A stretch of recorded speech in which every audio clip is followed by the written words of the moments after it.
Assalamualaikum warahmatullahi wabarakatuh. Salam sehat buat kita semua. Mahasiswa sekalian, kita kembali bertemu pada pertemuan kedua di mata kuliah ekonomi kemiskinan. Pada pertemuan kedua ini kita akan membicarakan garis kemiskinan dan pemerataan.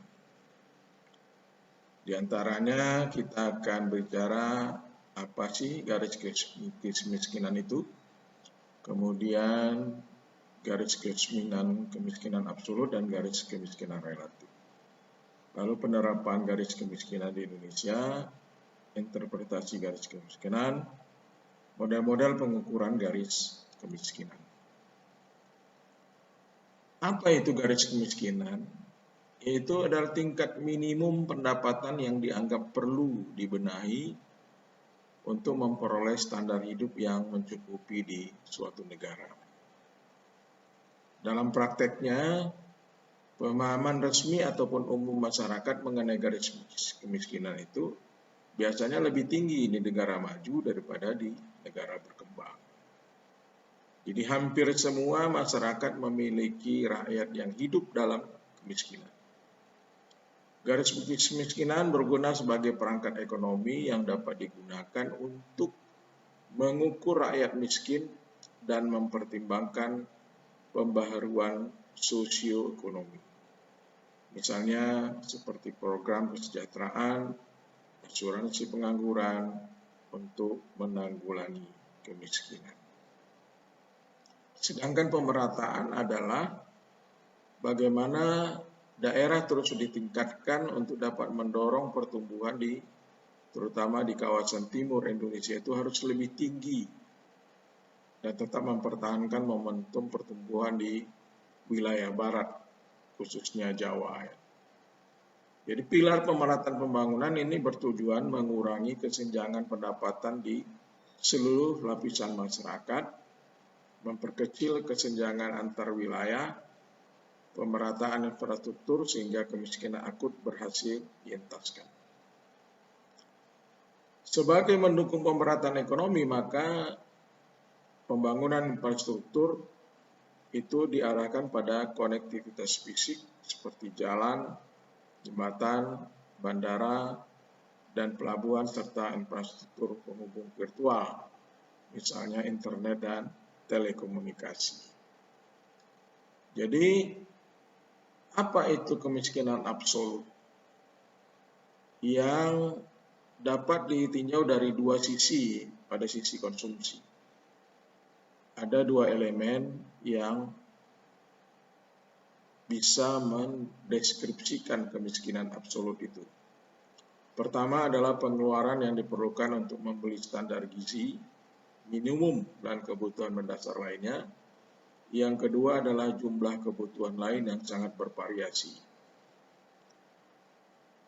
Garis kemiskinan itu dapat dilihat berapa rupiah per kapita per bulan. Kemudian bisa membedakan antara desa dan kota. Sedangkan kemiskinan relatif yaitu mendeskripsikan pangsa pendapatan nasional yang diterima oleh masing-masing golongan pendapatan, serta membandingkan lingkungan di mana mereka tinggal. Yaitu apa yang disebut dengan kemiskinan struktural. Ya, jalan slide-nya ini. Kemiskinan struktural ya. Kemiskinan yang disebabkan struktur dan sistem ekonomi yang timpang dan tidak berpihak pada si miskin, ya, sehingga munculkan masalah-masalah struktural ekonomi yang makin meminggirkan peranan orang miskin. Jadi terstruktur, misalnya pemerintah membuat proyek-proyek bagaimana cara untuk mengentaskan kemiskinan, ya, baik dengan BLT, bantuan keluarga sejahtera, prasejahtera, dan sebagainya.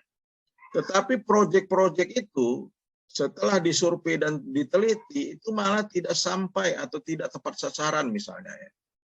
Ternyata ada juga orang kaya yang dapat BLT, ya.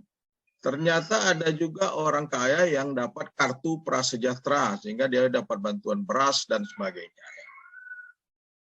Ini berarti apa? Berarti terstruktur karena dibuat terstruktur oleh pemerintah, bantuan-bantuan itu berdasarkan data-data orang miskin, ternyata tidak hasilnya atau faktualnya tidak tepat sasaran. Ada juga ternyata orang kaya yang menerima bantuan. Nah, inilah yang disebut dengan kemiskinan struktural. Artinya sudah dibuat program pemerintah, tapi tidak juga tepat sasaran. Malah memunculkan masalah-masalah baru. Kemudian ada lagi namanya kemiskinan kultural.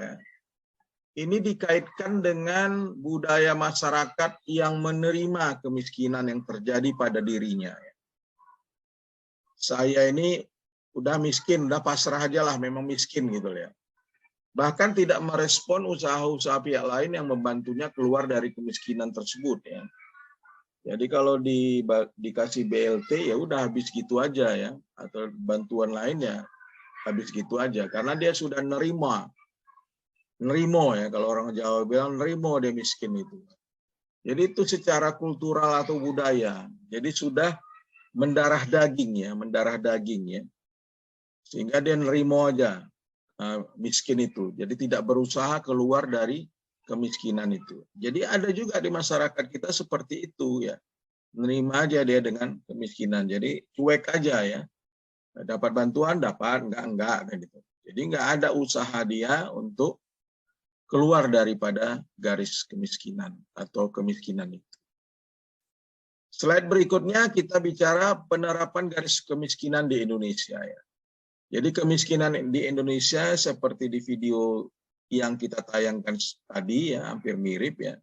Jadi tingkat kemiskinan mutlak menurun drastis ya setelah waktu 2 dasawarsa sebelum krisis ekonomi. Jadi sebelum krisis 97 kita artinya orang miskin itu sangat menurun ya. Makmur, pertumbuhan kita tinggi ya.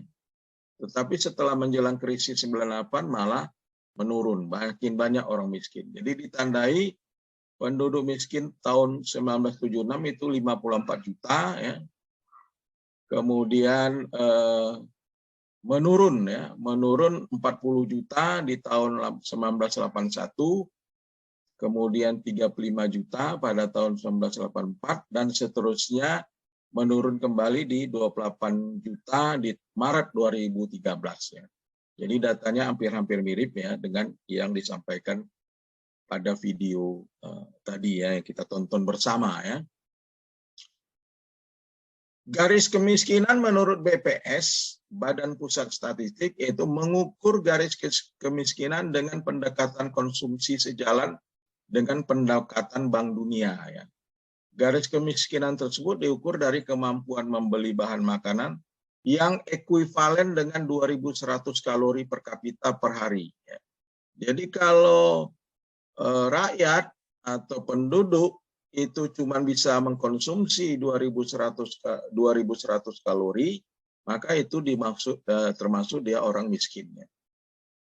Dan ditambah dengan biaya untuk memperoleh kebutuhan minimal yang akan baik itu barang dan jasa, pakaian, perumahan, kesehatan, dan transportasi, serta pendidikan. Inilah yang disebut dengan garis kemiskinan menurut BPS.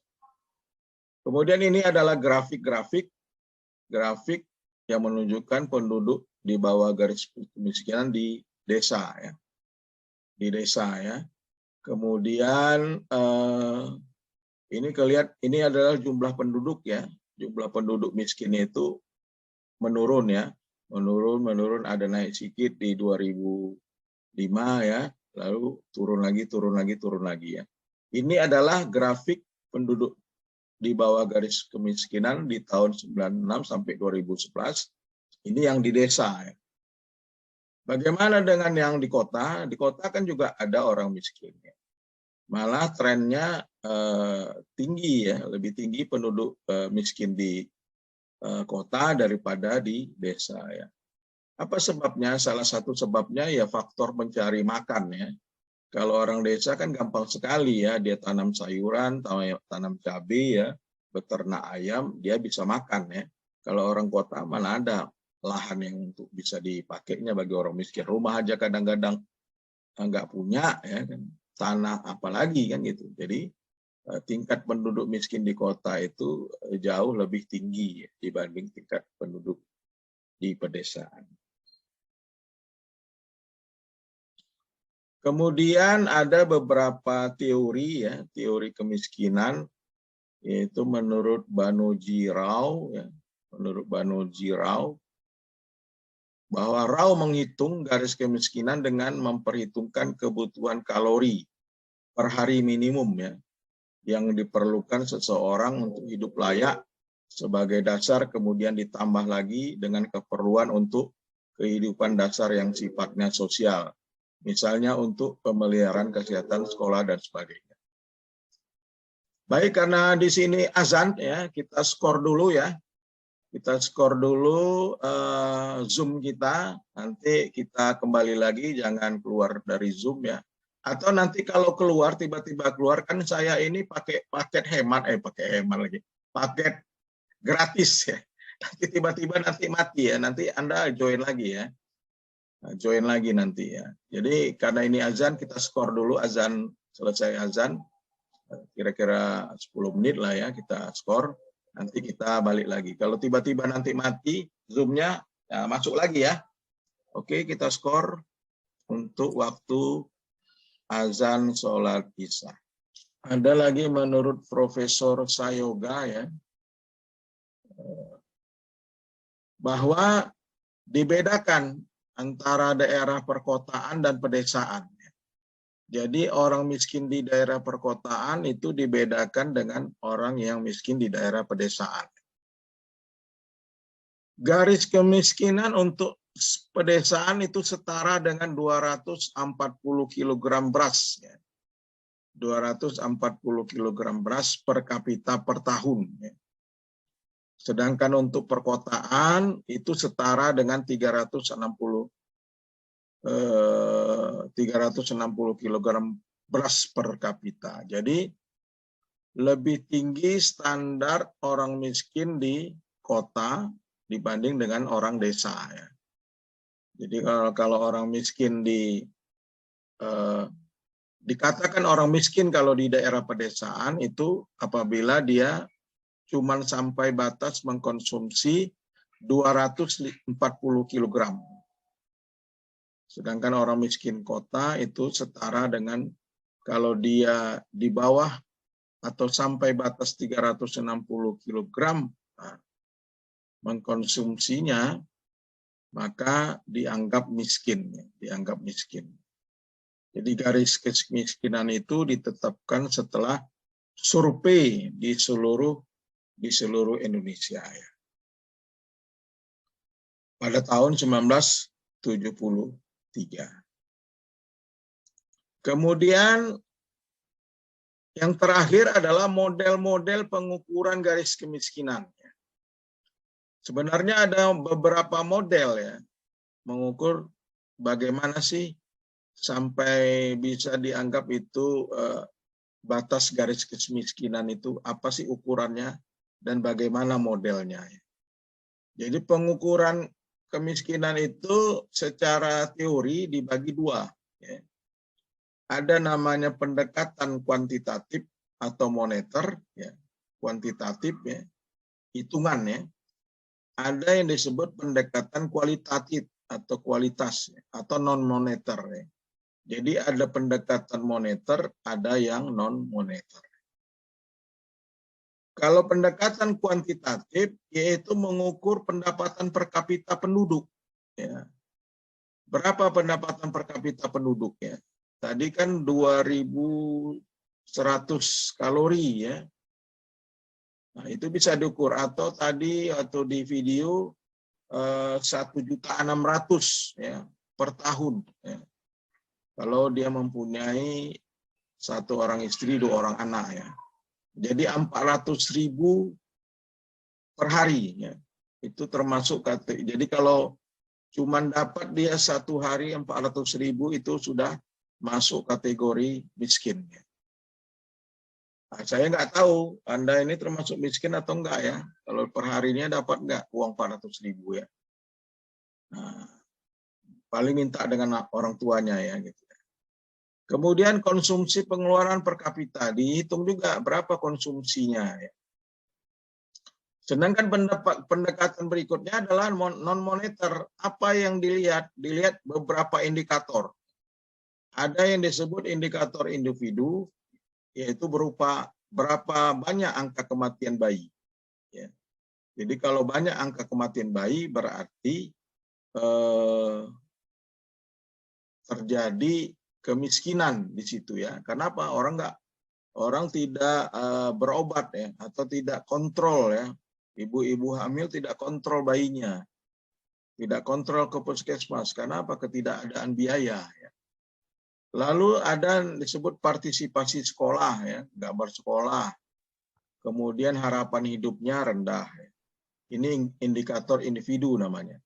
Lalu ada lagi indikator rumah tangga. Ya. Dilihatlah kondisi rumahnya dari papan, hidupnya di pinggir sungai. Ya. Lalu dilihat proporsi pengeluaran rumah tangga terhadap makanan. Berapa banyak pengeluarannya untuk makanan saja. Lalu indikator berikutnya adalah aksesibilitas dan partisipasi. Berapa besar akses yang bisa diperolehnya untuk mendapat bantuan untuk mengatasi kemiskinan dan partisipasi. Kemudian indikator berikutnya ditinjau dari masalah sosial. Masalah sosial. Yaitu pengangguran, kurangnya jaminan sosial, kurangnya perumahan, minimnya pendapatan. Jadi inilah ukuran-ukuran daripada untuk menghitung garis kemiskinan. Ya. Ada pendekatan kuantitatif, ada pendekatan moneter. Kalau kuantitatif ini gampang menghitungnya ya. Tetapi kalau pendekatan moneter non moneter ini yang agak ribet ya. Tapi bukan berarti tidak bisa dihitung ya. Cuman banyak variabel-variabelnya. Mungkinkah kedua model ini digabungkan? Bisa saja mungkin ya. Bisa saja mungkin digabungkan. Jadi karena pemerintah perlu juga membuat standar pengukuran yang pas ya, yang pas sehingga tidak bisa diklaim oleh orang di sana nggak ada rakyat miskinnya, di sini ada banyak rakyat miskinnya. Jadi tidak ada. Jadi dengan satu rumusan atau teori ya, sehingga itu diakui dan itu dianggap teori ya, dianggap merupakan ukuran yang benar, nah, sehingga bisa dihitung oleh semua lapisan masyarakat atau terutama peneliti-peneliti dan sebagainya. Ini aja untuk slide yang saya berikan ya. Saya buka dengan session pertanyaan. Silakan kalau ada yang mau bertanya. Kira-kira silakan. Kalau ada yang mau bertanya tentang materi kedua kita, silakan. Kalau ada yang mau bertanya. Karena waktu masih ada ya, masih ada waktu. Kita akan 20.30, masih ada 30 menit lagi. Ya. Silakan kalau ada yang bertanya. Nanti saya di 15 menit berikutnya atau sebentar lagi, kalau tidak ada bertanya, kita putar video satu lagi ya. Ada kira-kira yang mau bertanya? Jadi tujuan kita memberikan mata kuliah ekonomi kemiskinan ini adalah bagaimana kita bisa tahu dan paham kenapa ada orang miskin ya. Kok sekian hitungan kemiskinannya ya. Jadi kita paham, oh ternyata ini sebabnya yang menyebabkan kategori orang miskin ini karena demikian ya. Lalu kita sebagai mahasiswa dituntut untuk mencari jalan, mencari proyek, membuat proyek bagaimana cara untuk agar orang miskin ini tidak banyak di Indonesia. Ya. Artinya kemiskinan ini harus dapat kita entaskan. Oke, sebelum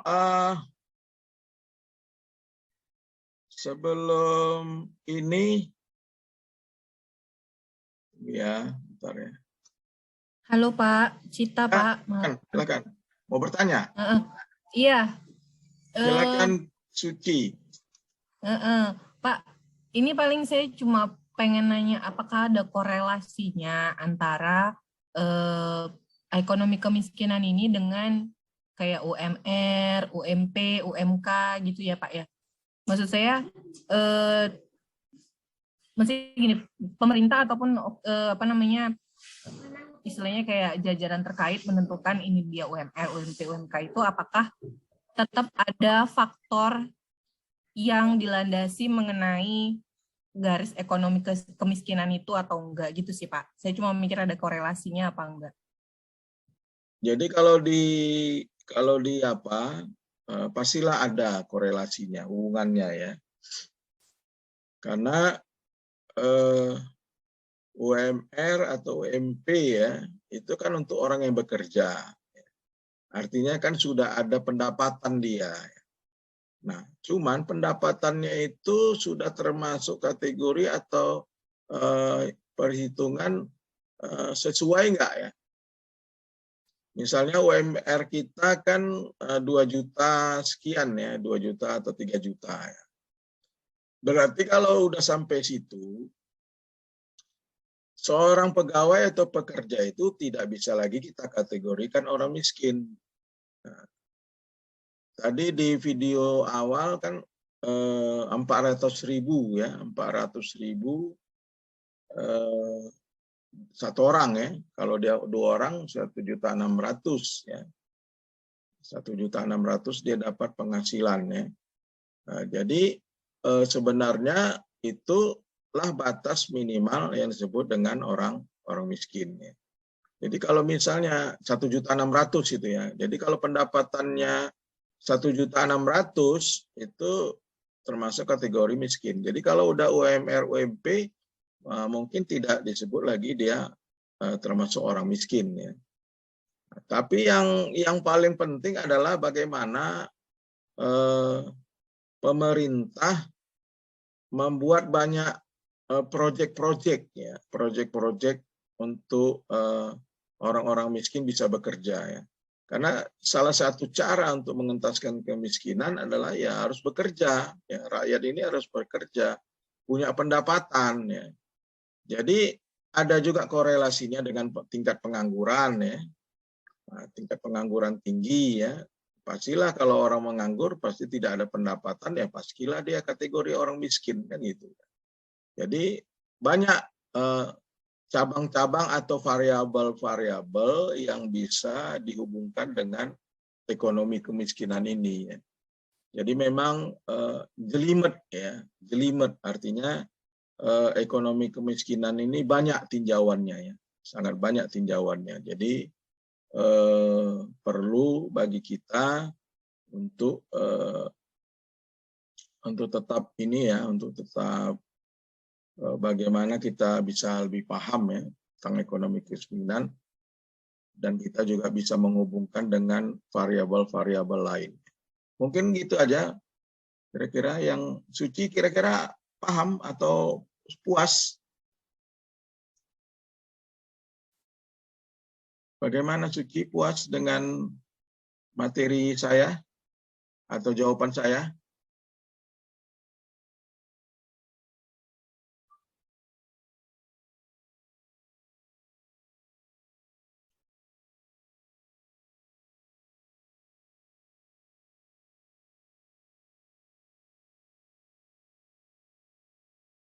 Nggak ada sinyal mungkin, Pak. Oh iya.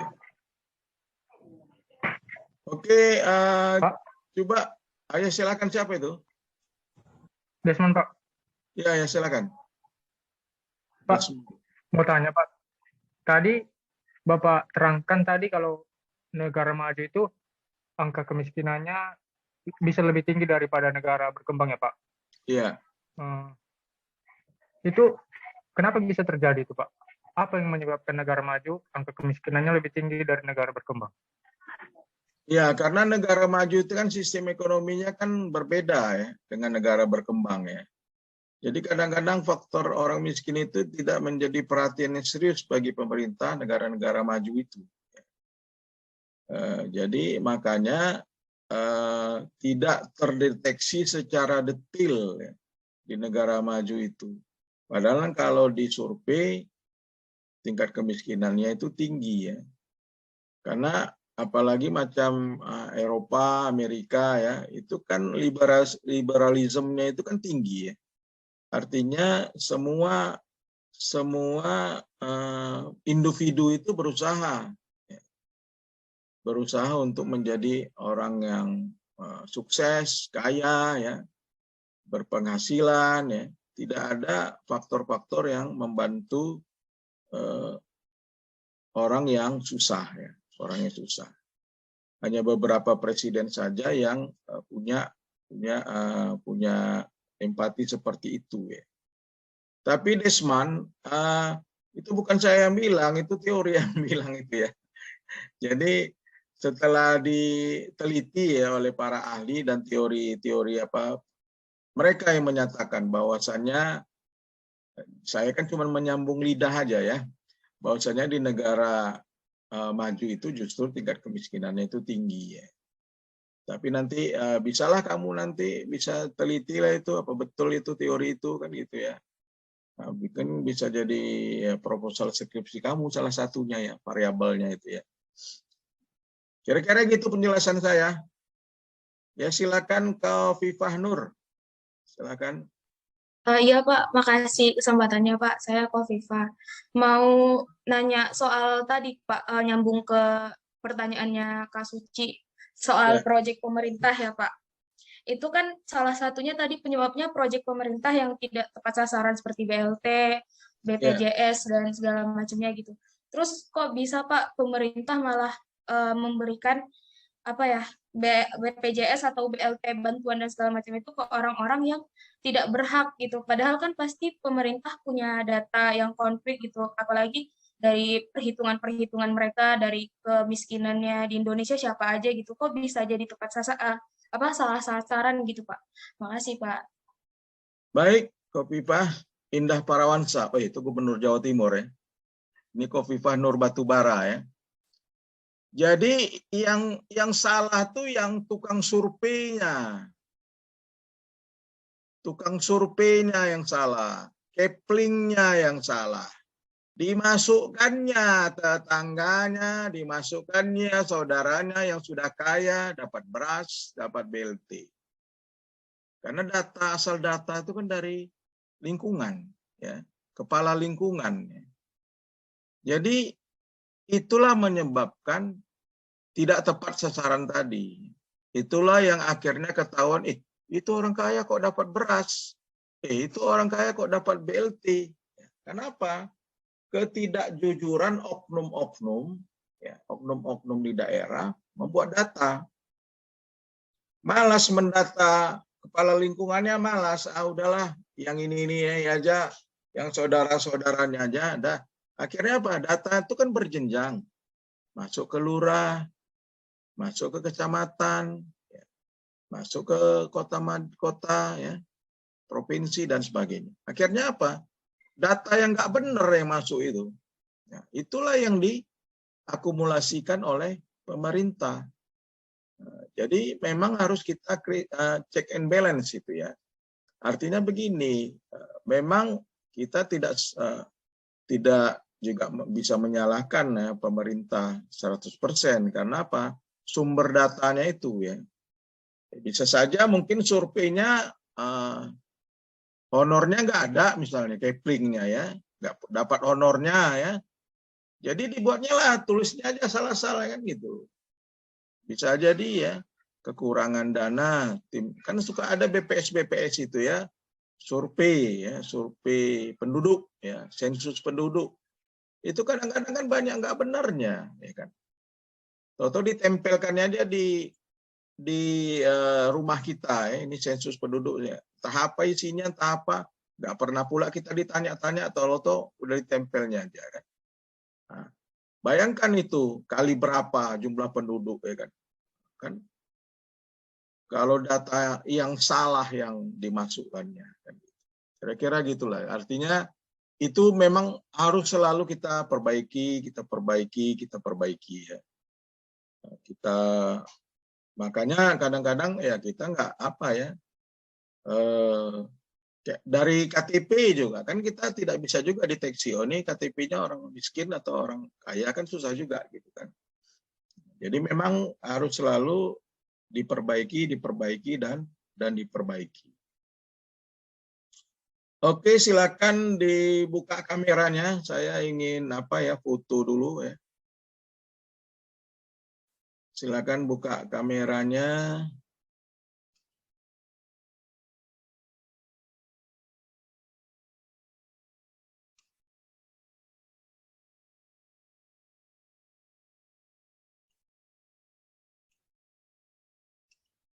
Supaya nampak wajah iya kalian ya.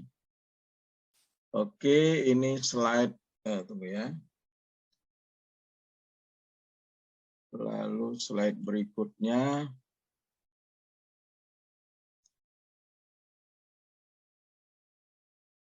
Oke, baik, sebagai penutup kita lihat video berikut ini ya. Ini tentang